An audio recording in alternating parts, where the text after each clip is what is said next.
This is my current gaming machine. It's a beast. Asus X670E Crosshair motherboard, AMD 7800X3D, Ryujin 3 AIO cooler, 32 gig of Patriot DDR5 running 6000 MHz CL30, and an Asus TUF Gaming 4090 OC. It's all in this gorgeous Lian Li O11 Vision PCMR edition with the bullpup config, so the whole build sits lower in the case. The fans are all Lian Li Uni SL INF with the infinity mirrors, looks sharp in both light and dark mode. I love it. The downsides are it can be loud under load. It's heavy and it's absolutely massive on the desk. Despite the tedium and frustration I normally associate with building in smaller cases, I've increasingly found myself looking at small form factor. So Fractal Design asked if I wanted to take a look at their latest Era 2 case, and I agreed. And they agreed to give one of these cases away to you, so stick around.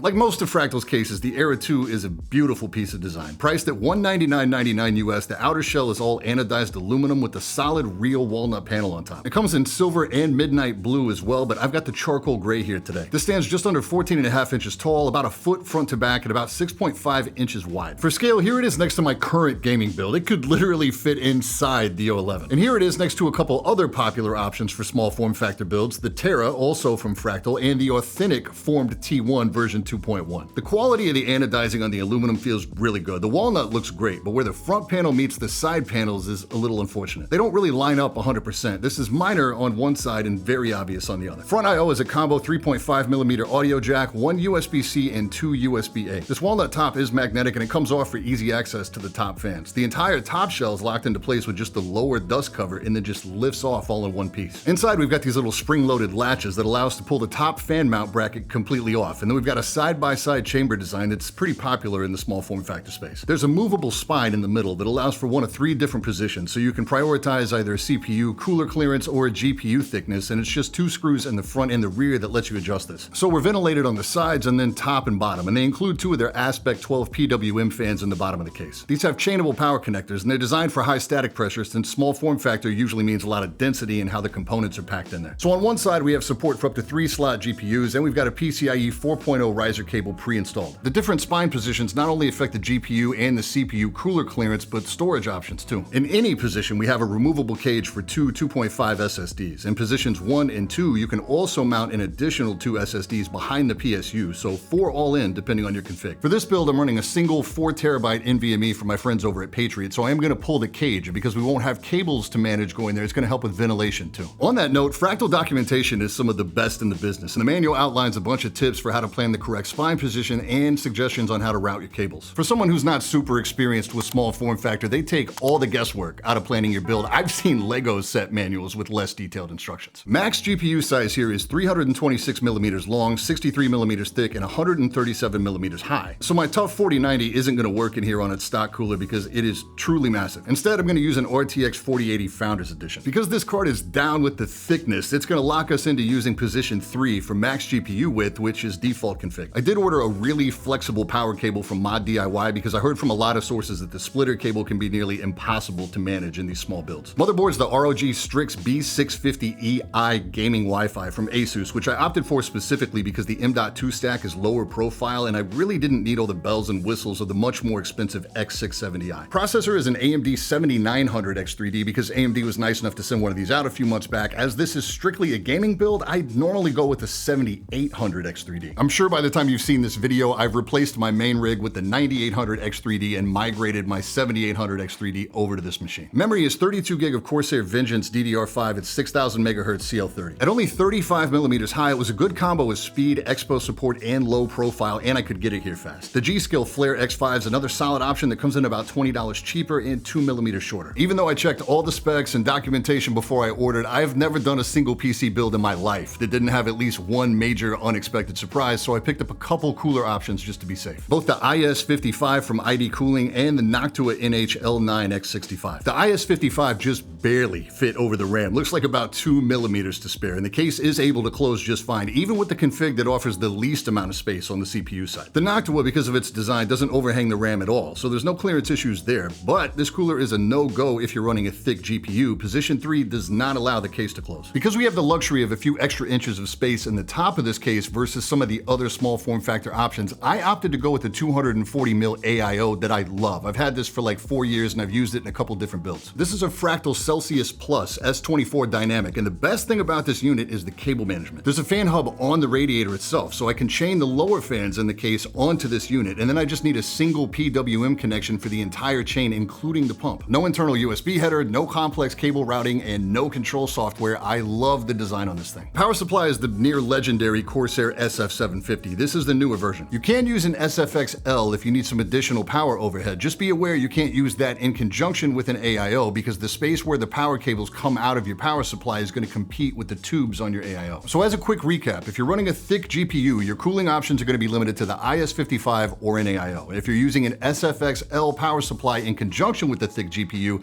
the IS55 is your only option, and you're going to have to be careful with your RAM clearance if you use that cooler. So after a bit of cable management, this thing came out great, and honestly with a lot less headache than I anticipated. For somebody who's not super experienced with small form factor builds, the Era 2 makes an excellent starting point. It's big for me too that the Fractal cases come completely assembled. This is what it looks like when you get a T1, and the first time you build, there's a ton of trial and error. I'm not knocking that. I know there's people out there that probably enjoy that experience, but if you're someone who just wants a functioning build as quickly as possible, these flat pack cases are not the way. It also really made me appreciate the way the Era 2 implemented the movable spine. They're not the first to do it, but the way they've designed it makes it way easier to adjust than something like the T1. Running the power torture test in OCCT, I found the temps a lot better than I expected, even with the 7900X3D running hotter than the 7800. Total package temp max hit just right at 80 degrees. And this is worst case scenario. It didn't come anywhere close to that in gaming. And shockingly, the noise level, even running wide open, isn't nearly as loud as my O11 build is when it fully spools up, and I didn't throw a bunch of expensive aftermarket fans in here. It's nearly 100% silent at idle, and the gaming performance I got out of this thing was very solid. I'm getting an average of about 220 FPS on basic settings, 1440p in Black Ops 6 multiplayer. I totally get the appeal of small form factor now. I'm a person who generally equates big performance with big builds, so it's crazy to me to see performance like this coming out of such a small and clean looking case. I think I'll always have a place in my heart for big, flashy, no compromise show builds, but there's a lot to be said for having monster performance like this in a classy little sleeper build. So yeah, as usual, great stuff from Fractal, barring that little QC issue they have on the outer shell that I hope they can dig into and tighten up for future runs. I'll definitely be pushing myself in the future to move to even smaller cases like the Terra or the T1, which I haven't actually built in yet. The biggest thing I would do differently is I would order all custom cabling, because these flexible silicone cables are just so much easier to work with than even the best stock cables, and I will forever regret not buying a 4090 FE when I had the chance. If you made it this far, I will be giving one of these cases away with Fractal, and that giveaway starts on the 21st of November. They're handling all the logistics on this, so this will be open to as much of the world as they can effectively get shipments to. All the official info will be in a link down in the description, and I will drop a short the day this goes live to help remind you, and you get to pick which color you want. That's it for today. Thanks so much for watching. I will catch you all in the next one. Stay up.